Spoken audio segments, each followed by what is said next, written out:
you've got more live action in the ring here in Sheffield. You may have heard the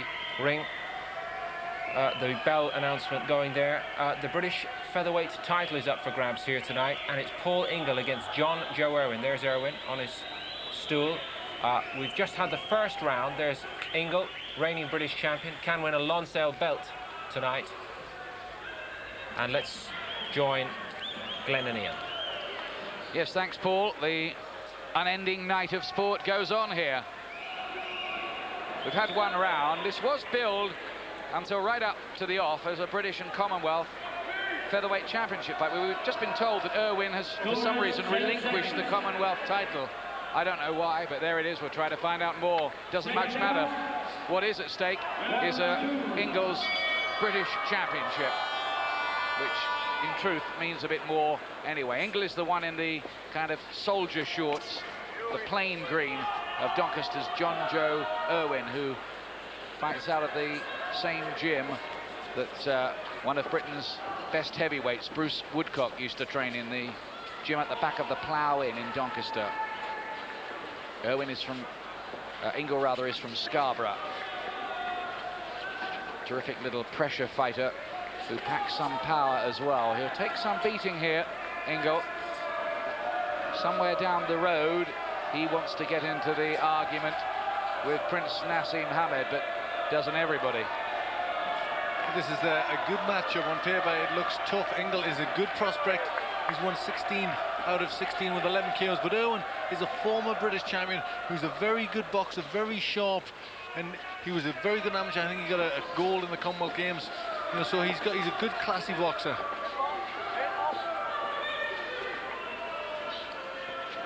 Very experienced as well now. Irwin, 28. This is his 11th championship fight at various levels.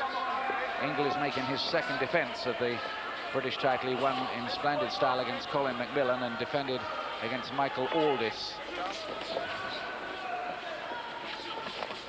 Stopped both of them. It's on a run of 9 stoppages, Ingle.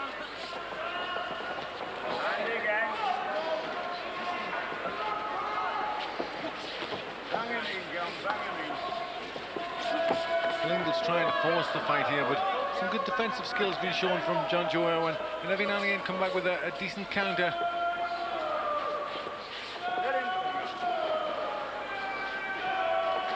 Irwin used to hold the British title. He won it against Mike Devaney and defended it against Elvis Parsley.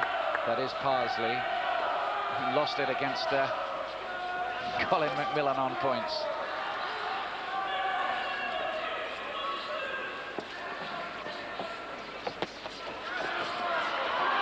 Sharp right hand there for Irwin, just stung Ingle into a little bit of action.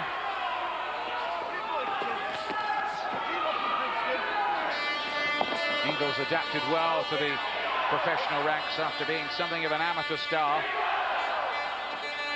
At the Olympic Games in 1992, he lost a 13-12 decision to the eventual gold medalist. That's what you call hard luck.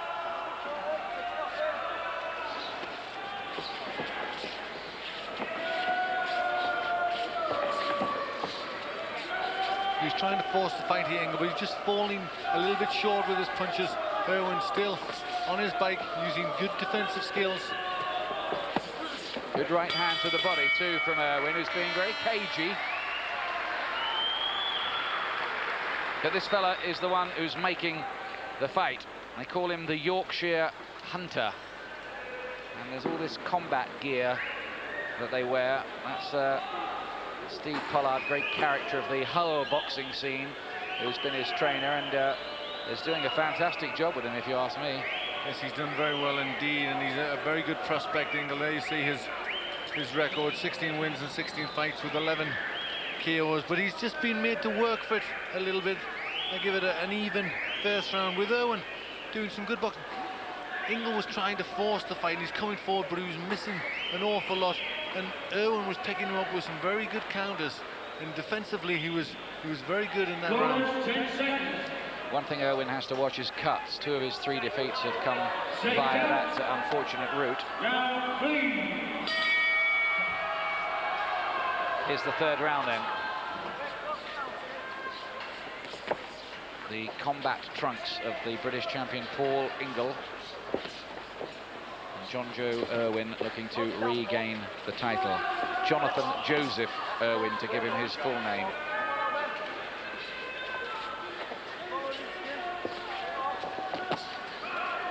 Right hand hit the gloves.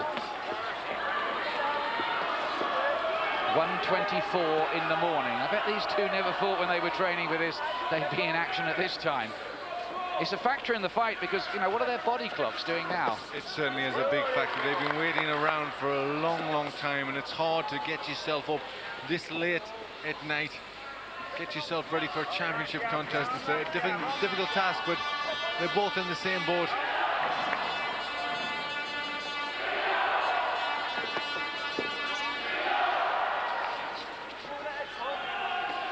This is good boxing on the retreat from Irwin, stabbing out that jab. Ingle just falling short.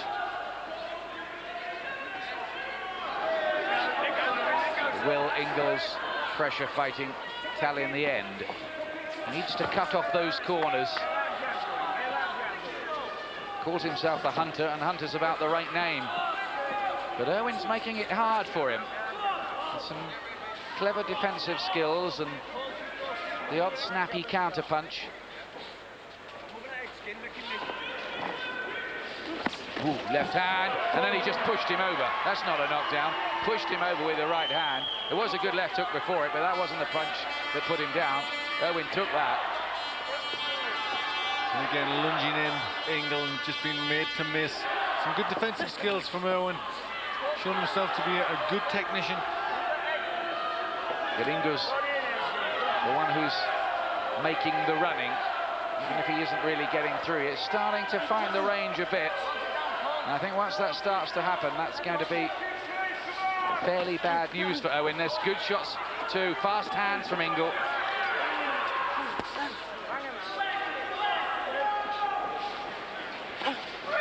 Irwin is going to have to do this quite brilliantly to affect these tactics and win on points.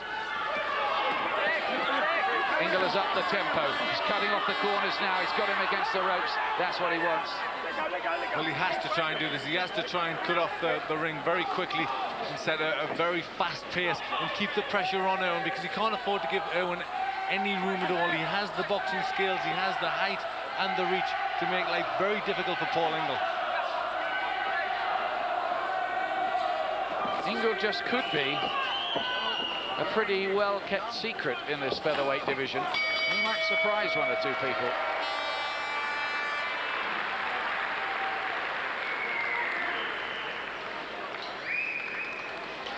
Well, he definitely won that last round, didn't he, Glenn? Yes, he did. A better pressure this time. He started to cut off the ring a little better. There still wasn't a great deal in it. Irwin is very good defensively, but it was good pressure, and he kept a good deal of work going to him, and I think he won the round. You and I differed over the second round. You've scored that one to Irwin, I noticed. I went for Ingle in the second. The second round, I went for Irwin with just the better boxing. He's making Ingle miss an awful lot. That was the push, which was no knockdown. Irwin, who's won 17 and lost 3. He's beaten people like Michael Armstrong, former British champion, Harry Escott, Bamina Dibateza, Mike Devaney and Elvis Barsley in his British title fights. Light puncher, Irwin, but knowledgeable, good skills, cut prone.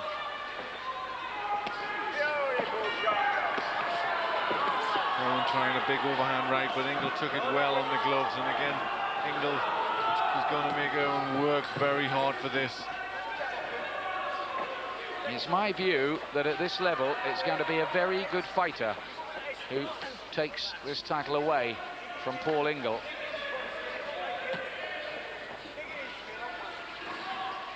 Colin McMillan found him a right handful, didn't he, that night when Ingle peppered home 100 punches around in an all-action display. Left hook got through. Irwin wants to hold on a bit. Watch the use of the heads, says Larry O'Connell.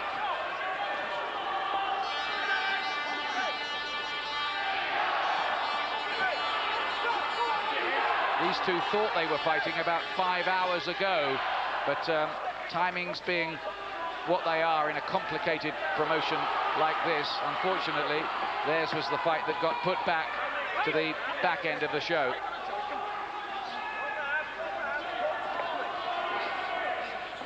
And Ingle's trying to swarm all over Irwin. Constant pressure. He's got to do that. He can't give Irwin any room because he's a good boxer with a little bit of room.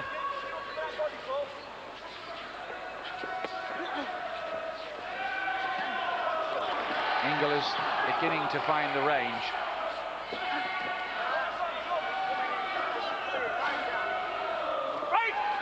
He's in purely defensive mode, really, at the moment. Irwin not throwing too many.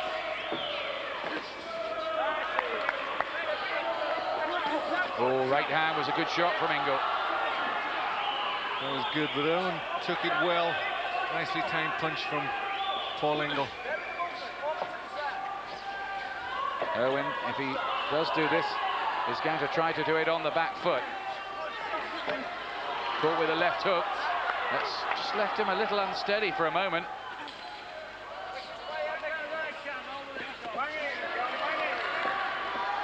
He's starting to close the distance down now. Ingle landing repeatedly with the right hand.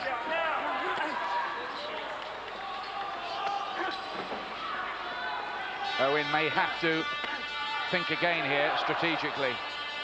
There's one thing he's got going for him, Ingle, is that he's very fast around the ring and he's got good hand speed, so he's well equipped to apply this kind of pressure to somebody trying to affect this strategy. Yes, it'll suit Ingle. He likes to fight on the front foot. Ingle's round, no question. You'd have to be wearing a blindfold to think otherwise. So what does Irwin do now, Glenn?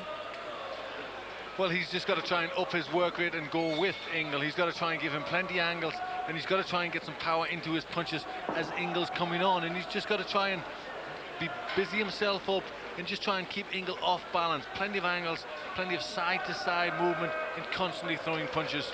Very easy to say, a little difficult to do. Especially at 1:30 in the morning. There is Paul Ingle. There's a little bit of a subplot here, isn't there? Well, because he's managed by Frank Maloney. This is a Frank Warren promotion. It's no secret that there's a bit of daggers drawn stuff always between the promoters. So Frank Maloney'd love to have a win on a Frank Warren promotion, wouldn't he? I'm sure he would. It would mean a lot to him. He's sitting there in the corner now, and thank goodness he's given up his Don King haircut that he was sporting in Atlantic City last week. Looks normal again now.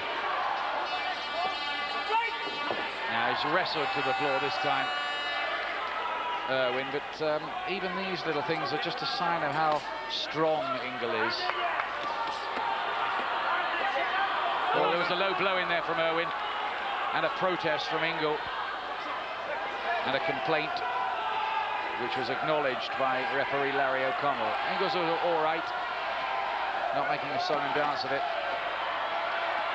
Irwin just changing tactics a little bit, trying to bring the hooks into play, trying to take the fight to Ingle a little bit. He maybe feels that the best chance is trying to put Ingle on the back foot and let him fight in an alien sort of way. Ingle likes to come forward. That was on the low side as well, that left hand. But this is smart thinking by when he had to do something differently. He was never going to win the fight doing what he was doing. But does he really have the tools to put Ingle on the back foot, to fight a fight that he normally doesn't do? There was another Irwin low blow there too. I've counted 3 in this round.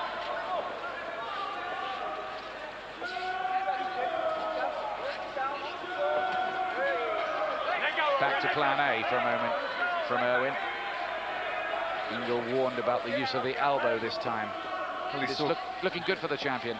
Yes, it is. Oh, good right hand there from Ingle. Legs to the silly dance, Irwin. Just holding on, uses experience.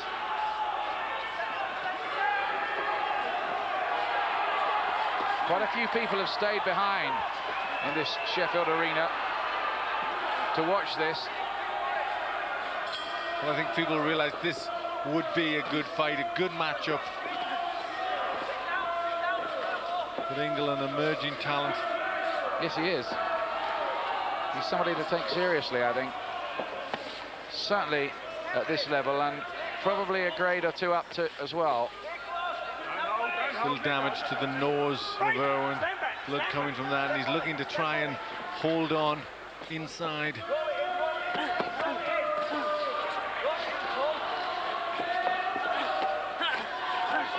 It's the same wear you down aggression that's got Ingle this far.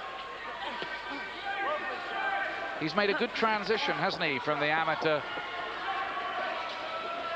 pedigree to the professional ring. You know, he has, but I think even as an amateur, he had a good professional style. He had good head movement, good aggression. And I think he did well to go as far as he did in the amateurs, which was a long way. Well, Irwin changed tactics in that round, but it didn't do him too much good. Ingle at the moment is moving clear. Low blows were a recurring feature from Irwin in that last round. Well, it's not really his style to throw the big hooks, and that one went very much south of the border.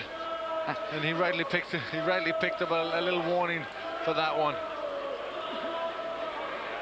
And again from another angle there, another low blow goes in. It was from the Andrew Gallotta textbook, that one, wasn't it?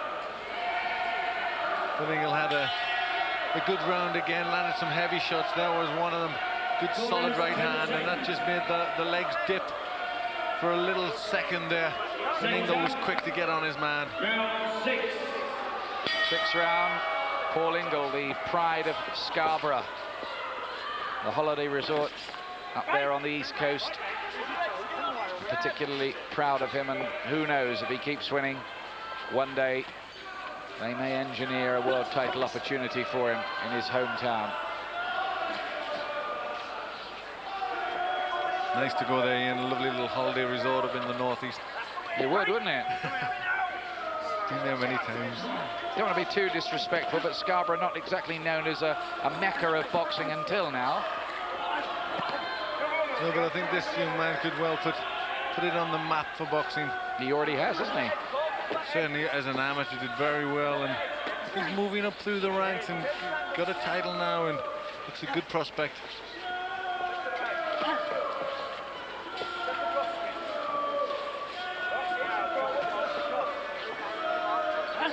Can Irwin find a way back?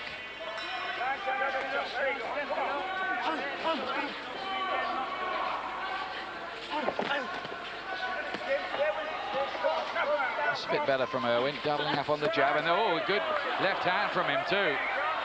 Good punches from Irwin. He started to take the centre of the ring, use his reach, and meet Ingle coming on.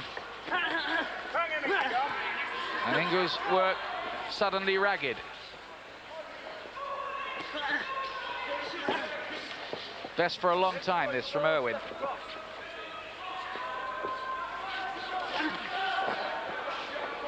Can he keep this going?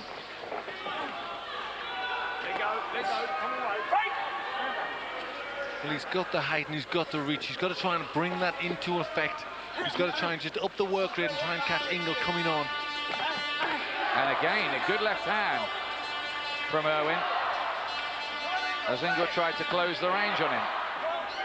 This has been a much better round for Irwin. Lunging a bit, Ingle. Well, is this just a momentary dip in form from Ingle in this round, or is something happening out there?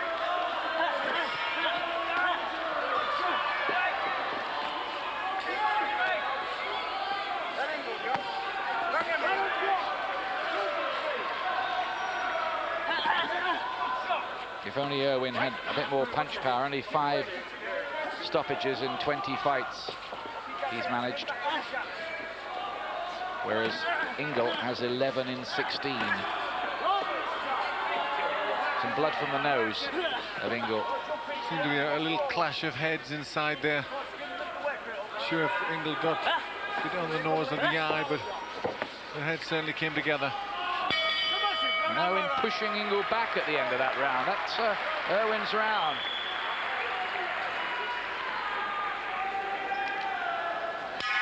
Well, Jonjo Irwin really came back well in that 6th round. Looks tired. He does look tired. He worked harder in that round. He tried to get the centre of the ring, use his left jab to good effect, and also try and bring the right hand into play. We didn't see it there, but he did have some good success, Jonjo Irwin. And it just looked as if his work looked a little bit ragged. He looked as if he was trying to work hard. Nothing was really flowing, and he was caught as he was attempting to get the combinations off. Breathing heavily. Steve Pollard goes through the instructions to him. Round 7.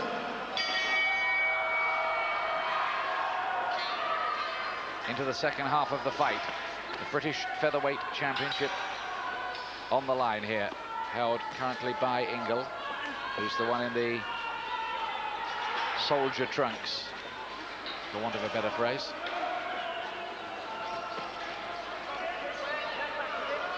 Camouflage, I think, is the description they use.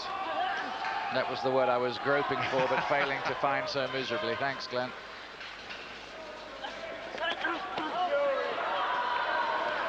Again, Irwin having a little bit of success. Good body punch went in. And a low one, too.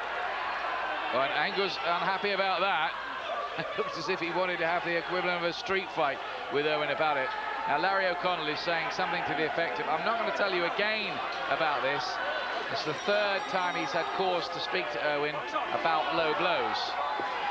Well, he got him first off with a good left hand to the body and then followed it up with a right hand, which was a low one. And that was a shame because Irwin was starting to get a few punches off at that point.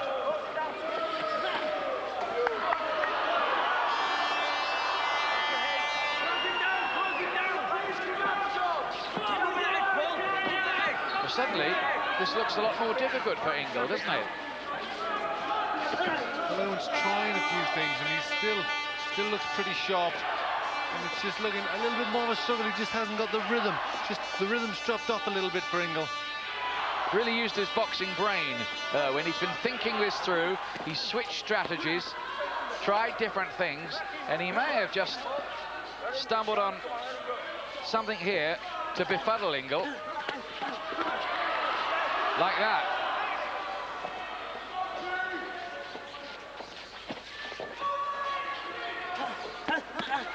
Different fight now. It is. Irwin having a lot more success. Ingle's still trying to force the fight, but just not as quick to get to Irwin. And Irwin's coming back with better punches, and he looks busier at this point. Suddenly, the Yorkshire hunter is the hunted.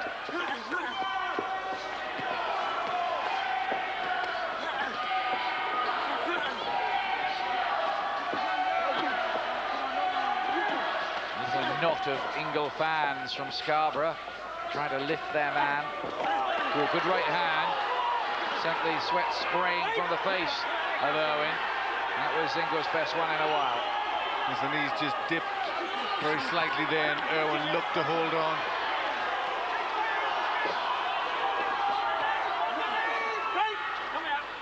Got a finish to the round from Ingle.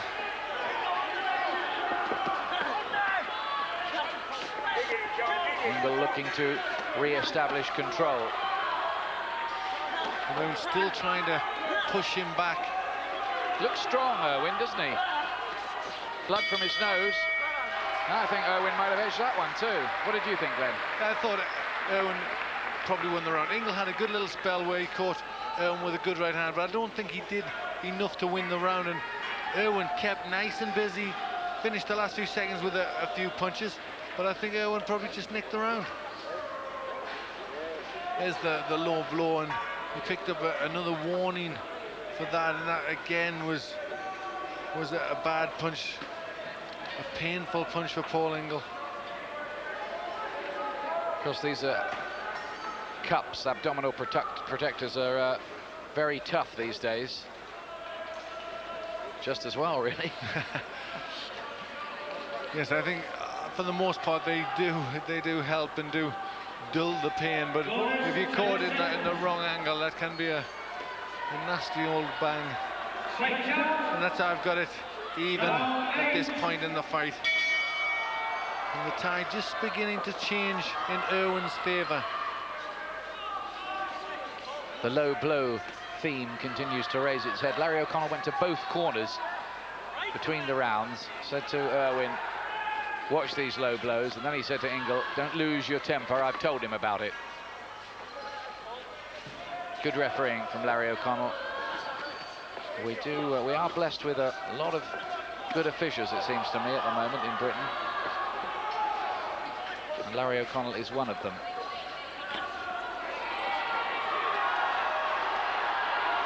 Well, this is developing into a good fight.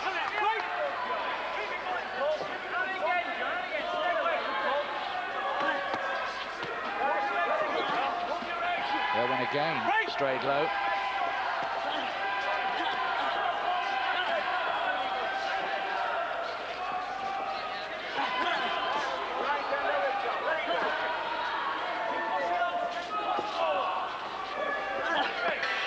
Again, that left hand, he's got to watch it, you know, Irwin. He's beginning to skate on some thinnish ice with these. Yes, he's got to be careful. He's had a couple of ones, and again, the left hook goes low. He may try the patience of Larry O'Connell, who won't want to disqualify anybody. He wants to try to make sure